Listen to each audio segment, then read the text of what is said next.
الله الرحمن الرحيم سبحان الذي أسرى بعبده ليلا من المسجد الحرام إلى المسجد الأقصى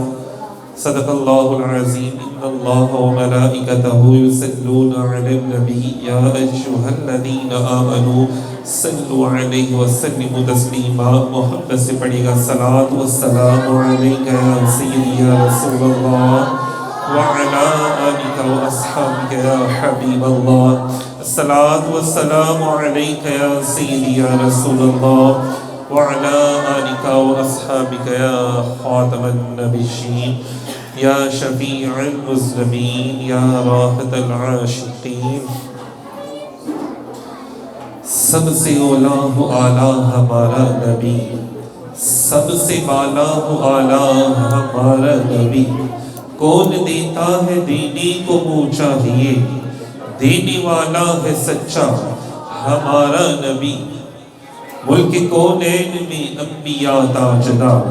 تاجداروں کا آقا ہمارا نبی تاجداروں کا آقا ہمارا نبی خلق سے اولیاء اولیاء سے رسول سب رسولوں سے اعلیٰ ہمارا نبی سب رسولوں سے اعلیٰ سامعین محترم معراج النبی صلی اللہ علیہ وسلم کا ایک سلسلہ شروع ہے بیانات کا ماشاءاللہ سے بچے بھی بیان کر رہے ہیں ساتھ ساتھ اللہ پاک ہمیں بھی توفیق عطا فرما رہا ہے بیان کرنے کی حضور کی شان سامعین محترم نبی پاک صلی اللہ علیہ وسلم معراج کی رات بہت سی جگہوں سے تشریف لے کے گئے آسمانوں کی سیر ہوئی عالم برزخ کی سیر ہوئی بہت سی جگہوں کی سیر کروائی گئی تو ابھی جو ہمارا موضوع ہے وہ ہے کہ عالم برزخ میں جب نبی پاک صلی اللہ علیہ وسلم تشریف لے کر گئے تو وہاں کی کیفیات کیا تھی وہاں پہ کون لوگ موجود تھے اور ان کے ساتھ کیا سلوک ہو رہا تھا آج کا لیکچر ذرا غور سے سنیے گا سماعت کیجیے گا بہت زیادہ عبرت حاصل کرنے والا ہے بہت زیادہ عبرت حاصل کرنے والا لیکچر ہے یہ سامعین محترم نبی پاک صلی اللہ علیہ وسلم کا ایسے لوگوں پر گزر ہوا جن کی فصل ایک ہی دن میں پک کر تیار ہو جاتی ہے وہ اسے ہر روز کاٹ لیتے ہیں ایسی بات ہے نا آج بھی گویا اور فصل کٹ کے تیار ہو گئی وہ اسے کاٹ لیتے ہیں دوبارہ پھر وہاں سے فصل نہیں اگاتی ہے اور ان کو ظاہری بات ہے پروفٹ ہے اس میں فائدہ اس میں فرمایا یہ مجاہدین اسلام ہے جن کی ہر نیکی اللہ پاک عام بندے کو جو 10 گنا نیکیاں عطا فرماتا ہے نا ایک نیک کام کرنے میں 10 نیکیاں عطا فرماتا ہے لیکن جو مجاہدین اسلام ہیں جو دین اسلام کے لیے لڑتے ہیں جو دین اسلام کو پھیلاتے ہیں یہ جو اللہ والے ہیں ان کی نیکیاں اللہ 700 گنا بڑھا دیتا ہے 700 گنا بڑھا دیتا ہے مطلب وہ ایک نیکیاں کام کرتے ہیں اللہ پاک اس کو کئی 100 گنا اس کو بڑھا دیتا ہے وہ پھر کرتے ہیں اللہ پاک اور جو نیکیاں وہ کرتے چلے جاتے ہیں ان کے اجر و ثواب میں کوئی کمی نہیں آتی یہ لوگ جتنا بھی اللہ کی راہ میں خرچ کرتے ہیں تو اللہ تعالیٰ اس کا نعم البدل بھی ان کو ساتھ ساتھ عطا کرتے چلے جاتے ہیں یہ نہیں ہوتا کہ ہم نے اللہ کی راہ میں خرچ کیا تو ہمارے پیسے کم ہو گئے اگلی دفعہ اس قابل ہی نہیں رہے کہ خرچ ہی نہیں کر سکتے تو نہیں فرمایا اللہ پاک بہت زیادہ عطا فرماتا ہے وہ جتنا خرچ کرتے ہیں اتنا ہی رزق اللہ ان کو عطا فرما دیتا ہے یہ ایسے لوگ ہیں پھر کچھ اور آگے تشریف لے کر کے عالم برزخ میں تو آپ ایک جماعت کے پاس سے گزرے جن کے سر پتھر کے ساتھ کچلے جا رہے تھے پتھر مارا جاتا تھا سر کچل جاتا تھا پھر اس کے بعد دوبارہ ٹھیک ہوتا تھا پھر دوبارہ اس کا سر کچلا جاتا تھا اور یہ تا قیامت ایسا ہوتا رہے گا رسول اللہ صلی اللہ علیہ وسلم نے فرمایا کہ یہ ایسا کیوں ہے ظاہری بات ہے سر کچلے جائے گا تکلیف ہوگی وہ ایک تکلیف سے گزر رہا ہے بار بار گزر رہا ہے نا تو فرمایا یا رسول اللہ یہ آپ کی امت کے وہ لوگ ہیں جو نماز نہیں پڑھا کرتے تھے جو نماز نہیں پڑھا کرتے تھے نماز چھوڑ دیتے تھے تو یہ ان کا حال تا قیامت ایسا ہی رہے گا آج ہم کسی کو نماز کا کہ نہیں یار میرے کپڑے گندے ہیں خراب ہیں نہیں یار میں نے نہیں نماز پڑھنی، یار میرا تے میرے رب دا معاملہ تسی چھڈو پڑا، تسی آپ پڑھو جا کے۔ تو یار یہ اگر میں آج زندگی میں اپنی بیٹی اپنے بیٹے کو نہیں چاہتا کہ اس کو ذرا سی بھی آگ لگے، ذرا سی بھی چولہے کی آگ لگ جائے، کوئی تیلی چلائے اس کی آگ لگ گئی، کوئی باربیکیو کیا کوئلے کی آگ لگ گئی، تو میں نہیں چاہتا کہ میرے بچے کو کوئی آگ لگے۔ تو سامعین محترم مجھے یہ بھی چاہنا چاہیے، مجھے یہ بھی چاہنا چاہیے کہ میرے بچے یا بیٹی یا بیٹے کو جہنم کی آگ بھی نہ لگے۔ تو مجھے ویسے کام کرنے چاہیے، اور وہ کیا کام ہے کہ اپنے بیٹے یا بیٹی کو، اپنے گھر والوں کو نماز کی طرف راغب کرنا۔ یہ وہ عمل ہے، ایک تو نماز مومن کی معراج ہے، اور دوسرا اسے بتایا تھا نا کہ نماز میں کچھ علماء کرام نے بیان فرمایا کہ نماز اللہ پاک آپ کو ایسی معراج عطا فرماتا ہے، آسانیوں کی معراج، شفا کی معراج اللہ پاک آپ کو عطا فرما دیتا ہے۔ میرے اور آپ کی کریم آقا لجپال آقا صلی اللہ علیہ وسلم کی سنت مبارکہ ہے، کوئی بھی مشکل کام آتا تھا تو حضور کیا کرتے تھے؟ نماز ادا کرتے تھے۔ جب نماز ادا کرتے تھے فوراً تو وہ دعا ہوتی تھی اور وہ معاملات حل ہو جاتے تھے، اور یہ امت کے لیے آسانی سرکار نے پیدا فرما دی۔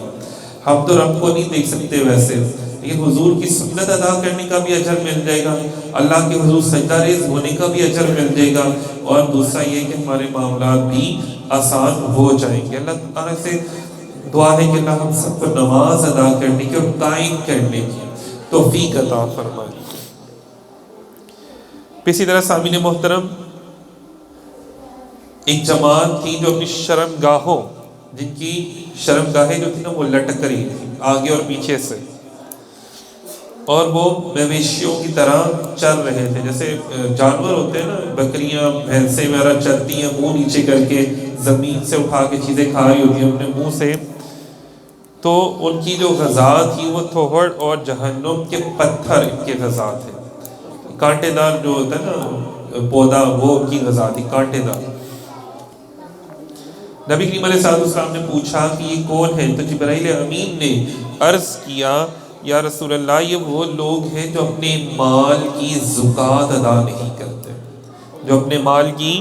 زکوٰۃ ادا نہیں کرتے۔ لیکن اللہ تعالیٰ کسی پر ظلم نہیں کرتا۔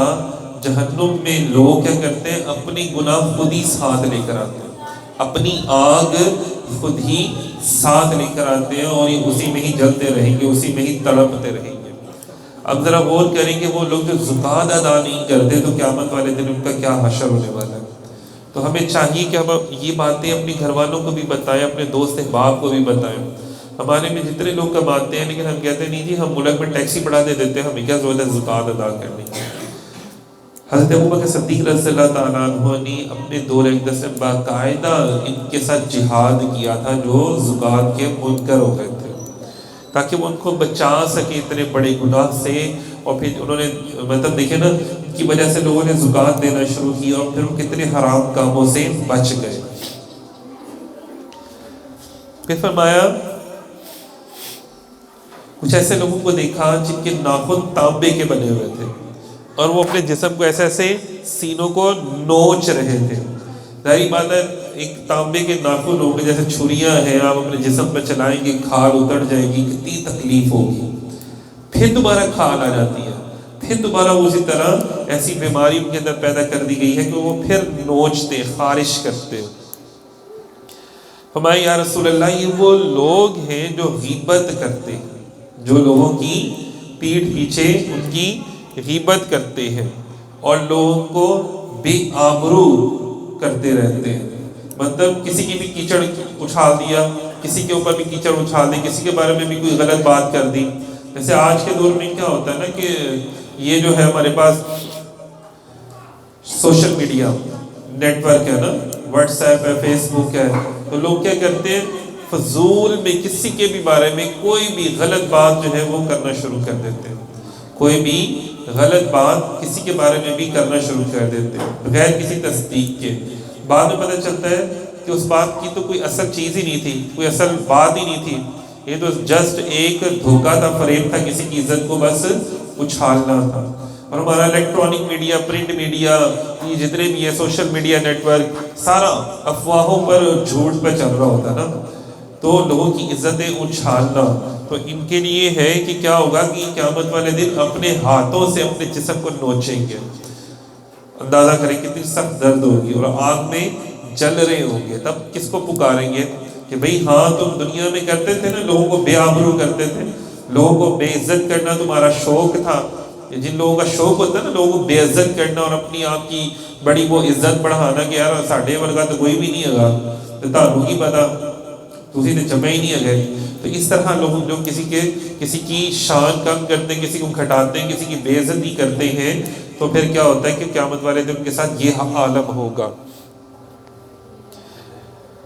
پھر فرمایا کہ ایک شخص کھڑا تھا دوسرے شخص کے پاس، اور وہ اس کی بانچیں، جو ہمارا جو منہ ہوتا ہے نا، اس کو چیر رہا تھا. ایک طرف سے چیرتا تھا، پھر دوسری طرف سے چیرتا تھا. پھر جب وہ دوبارہ سے صحیح ہو جاتے تھے، کتنی تکلیف ہے نا، دوبارہ ٹھیک ہوا، پھر بار بار اس کے ساتھ یہ کیا جا رہا تھا تاکہ قیامت ایسا ہوتا رہے گا.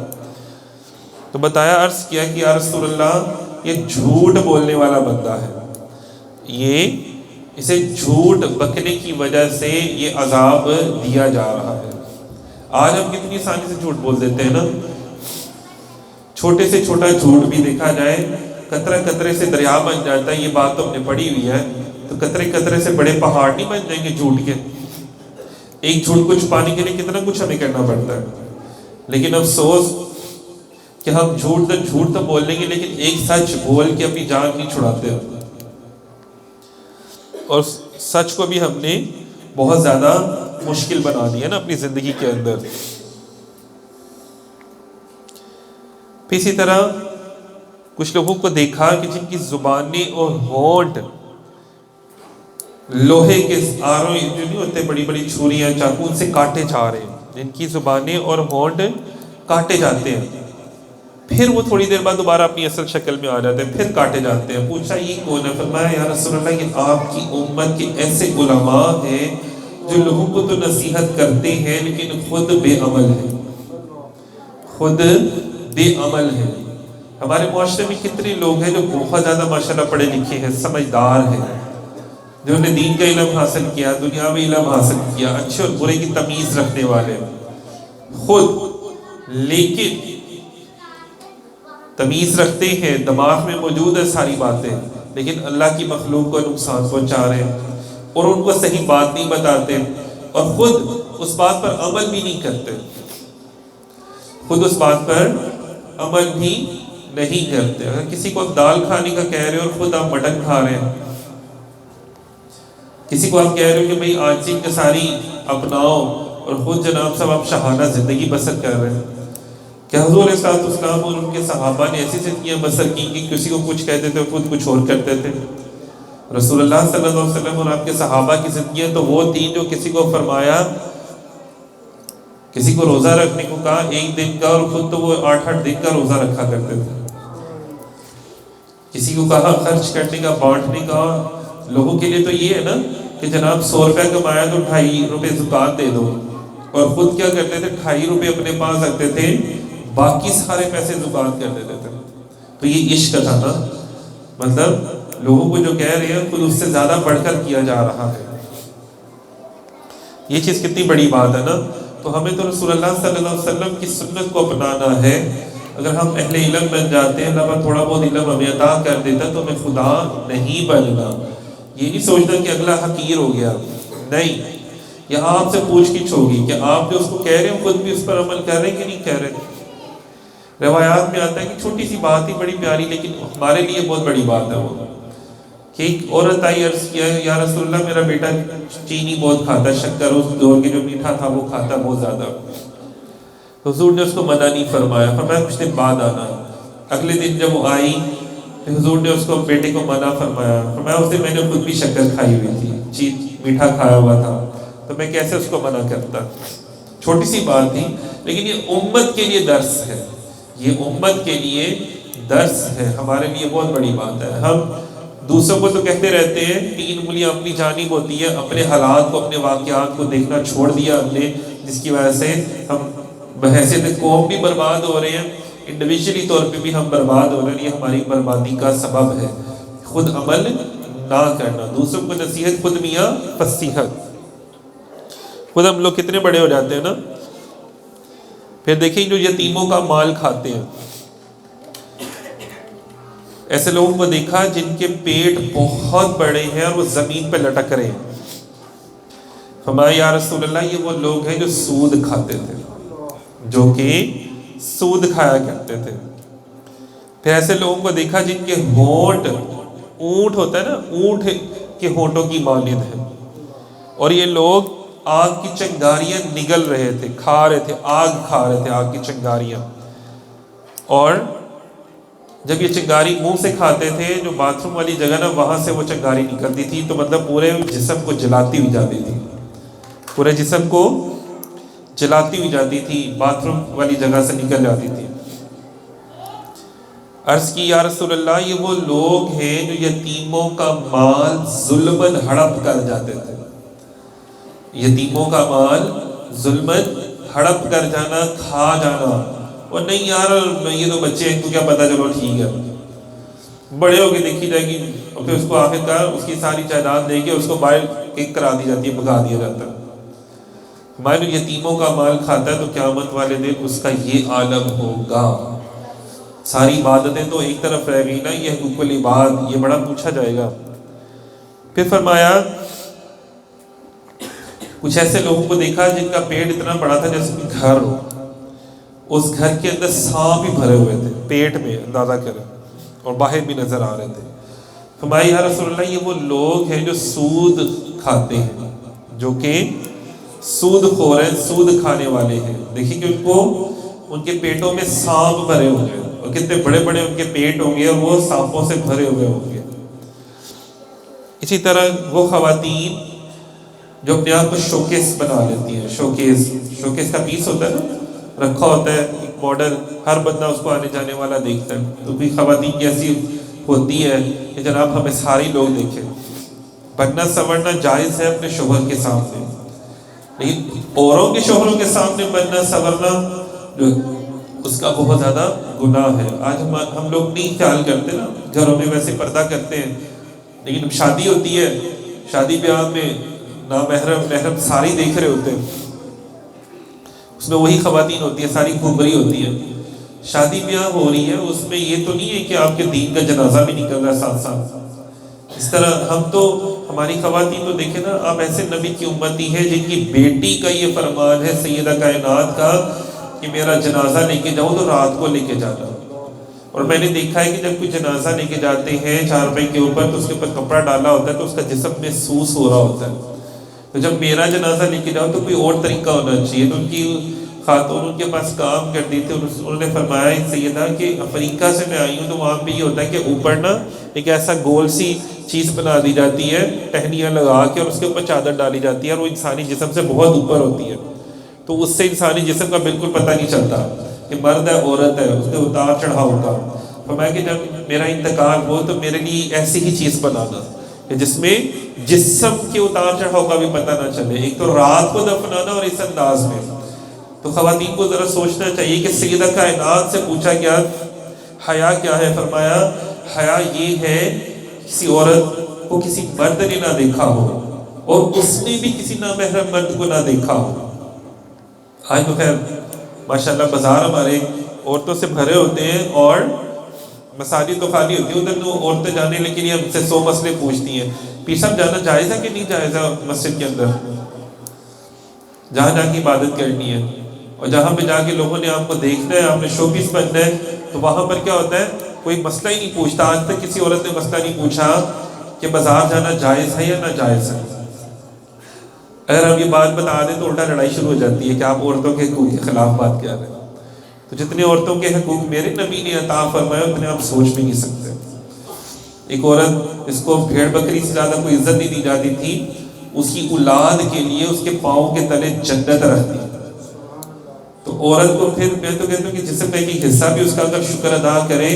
تو ساری زندگی وہ اسی ایک بات کا بھی شکر ادا نہیں کر سکتی عورت کہ اللہ نے مجھے یہ رتبہ عطا فرما دیا، میری کیا اوقات تھی کہ اللہ نے یہ عطا فرما دی۔ تو پھر کیا ایسی عورت کا ذمہ داری نہیں بنتی کہ وہ حضور کی کہنے پر عمل کرے، تو پھر اللہ تعالیٰ بھی ان کی مغفرت فرمائے۔ مطلب اتنی بری، اب میں کیا بتاؤں کہ آپ کو ایسی بری بری سزائیں ایسی عورتوں کے لیے اس میں لکھی ہوئی ہیں۔ یہ مختلف احادیثی کتابوں میں سے میں آپ کو بتا رہا ہوں جو موجود ہیں، اس کو علماء کرام نے باقاعدہ بیان فرمایا۔ اسی طرح سامعین محترم فرمایا کہ جن کے پہلو جو ہوتے ہیں نا سائڈوں کے گوشت کاٹ کر ایسے لوگ تھے جن کے سائڈوں کا گوشت کاٹ کر انہی کو کھلایا جا رہا تھا۔ پوچھا یہ کون ہے؟ فرمایا یا رسول اللہ یہ وہ لوگ ہیں جو چغل خوری کرتے ہیں، جو چغل خور ہیں، لوگوں کی عیب لوگوں کو بیان کرتے ہیں، دوسرے لوگوں کو۔ ہمارے یہاں پہ دیکھیں نا، یہ سب سے محبوب مشغلہ ہمارا یہ ہوتا ہے جب ہم آپس میں بیٹھے ہوتے ہیں، وہ دیکھا ہی نہیں وہ کس طرح دا ہے، وہ دیکھو نا وہ کس طرح دا ہے، تو ایک دوسرے کی چغل خوریاں جو ہم کرتے ہیں تو وہ کیا ہے کہ اپنا ہی گوشت آپ کو کاٹ کر کھلایا جائے۔ ایک زندہ انسان کو گوشت کاٹ کر کھلایا جائے، کتنی تکلیف ہوتی ہے اس کو، پھر دوبارہ جسم آ جائے گا، پھر دوبارہ کیا جائے گا، اور یہ تا قیامت ہوتا رہے گا، اور اس طرح کی سزائیں جو ہیں وہ ہم لوگ بھگتتے رہیں گے۔ سامعین محترم کوشش کریے، عالم برزخ کے حالات بتا رہا ہوں جو وہاں پہ ہو رہا تھا، جو نبی پاک صلی اللہ علیہ وسلم نے اپنی امت کو بتائے، کہ اس لیے بتائے کہ ہم عبرت پکڑیں اور ایسے گناہوں سے بچ جائیں۔ انشاءاللہ تعالیٰ آگے میں بھی بیان ہوگا کہ جو عمل کرنے والے ہیں، جو نیک لوگ ہیں، جو متقی اور پرہیزگار ہیں، جنہوں نے عمل کیا، یہ تو ان لوگوں کی کیفیات تھی جنہوں نے عمل نہیں کیا، اور جنہوں نے عمل کیا ان کو اللہ نے کتنا نوازا جنت میں، عالم برزخ میں ان کے کیا کیا معاملات ہیں، کیا کیا ان کو محلات اور تخت اور نور اور کیا کیا اللہ نے ان کو عطا فرمایا ہے، وہ بھی انشاءاللہ تعالیٰ بیان کریں گے۔ دعا کرتے ہیں اللہ رب العزت ہم سب کے گناہوں کو معاف فرمائے، استغفار درود و سلام پڑھنے کی توفیق عطا فرمائے، اور اچھی باتوں کو عام کرنے کی توفیق عطا فرمائے، اور جو کہاں سنا لبا سب کو اس پر عمل کرنے کی توفیق عطا فرمائے۔ بہت شکریہ، جزاک اللہ۔